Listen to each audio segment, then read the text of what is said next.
Hi guys, I'm Ed and today we're looking at something that stands out from the sea of shotguns available out there today. This is the beautiful Beretta SL2.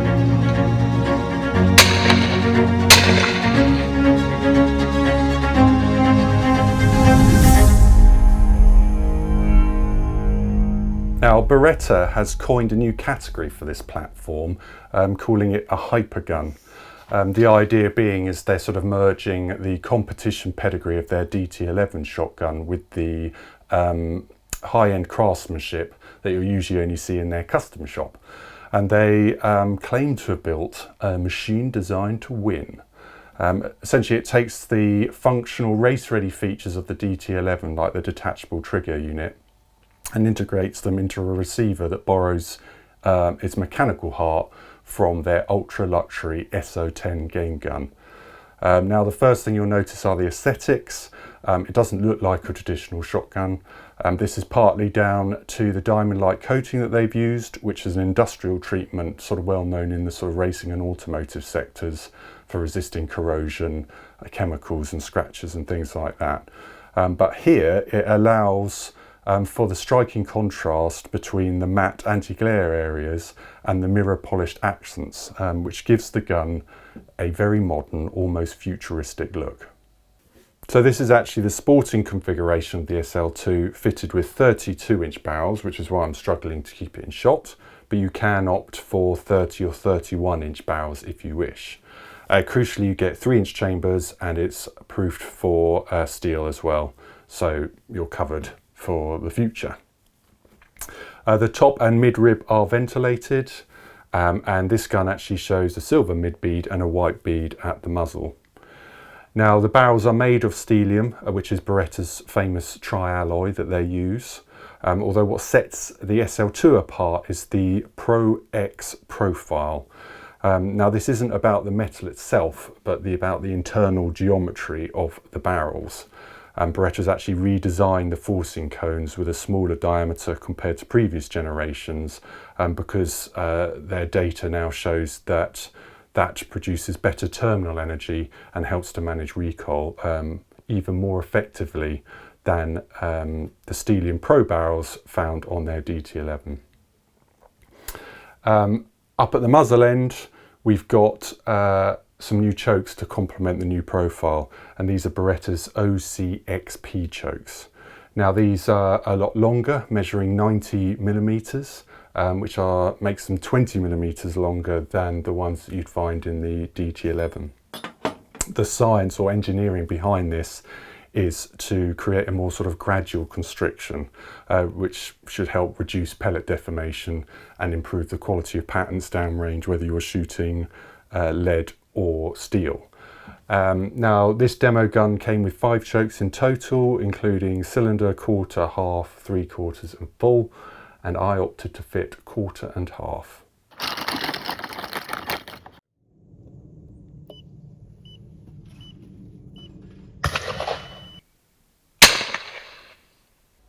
So moving on to the furniture, you get grade 4 walnut and hand cut checkering, and if you look up at the fore end, you get this very elegant finger groove which sort of flows down into the lines on the receiver, giving it sort of some Italian flair. And the finger grooves I found actually very pleasant to use as well, really sort of leading your support hand into a sort of more comfortable position. And I particularly like the angled tip as well, that was very comfortable. To the rear, you get a micro-core recoil pad, which is always very effective. And this demo gun came with the B-fast system, so you can adjust the position of the coom up and down or left or right, and you can also add weights as well if you want to adjust the balance of the gun.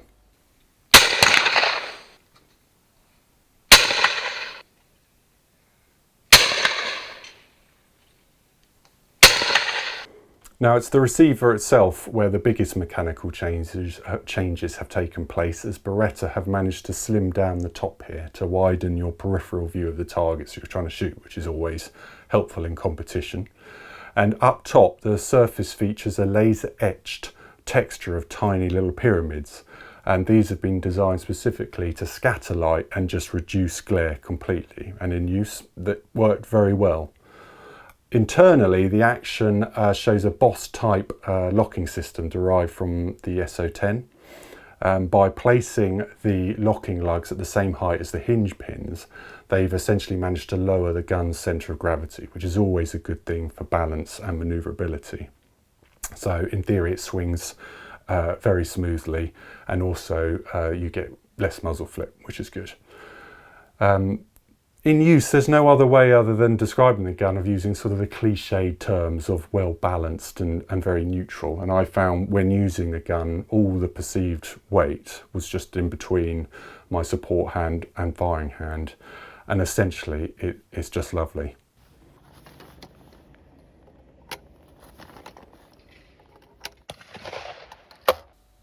Right, so like the DT11, you actually get a detachable trigger unit. Meaning you can pop it out for maintenance or for security reasons. Now with the gun closed, all you do is push the safety forward and then forward again till you hear a click. Open the top lever, again you'd get another click, break the gun, and you can simply pull the trigger unit clear and free so that you can do what you want with it. Now if you look closely at it, you'll notice that it uses coil springs to ensure a consistent break, and I must say in use it was just felt the same every time, which is all you can ask for. Really nice trigger unit. It was a pleasure to use. Up top you get this beautiful top lever, and you can actually select between a hollow one or a solid one, or as you can see on this gun you get one with the 3 arrows in it as well, which looks really smart and is probably the one that I'd go for. As you would expect, you also on the safety catch you get your barrel selector as well.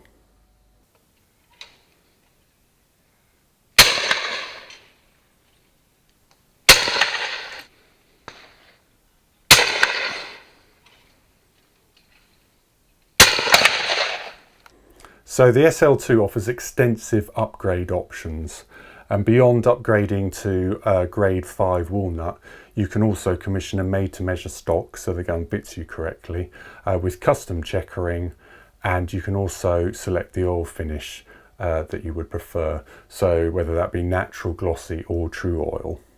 It's worth noting that because this is a Pietro Beretta Selection grade shotgun, the barrel surfaces in some components have been hand polished rather than just machine polished, which is a nice touch considering the price point. To wrap up the package, Beretta also gives you a SL2 dedicated hard case, which is a significant step up over the ABS plastic version that you normally get. And inside it's got some lovely stitching on it that wouldn't look out of place in something like a Bentley. It's a nice touch as well.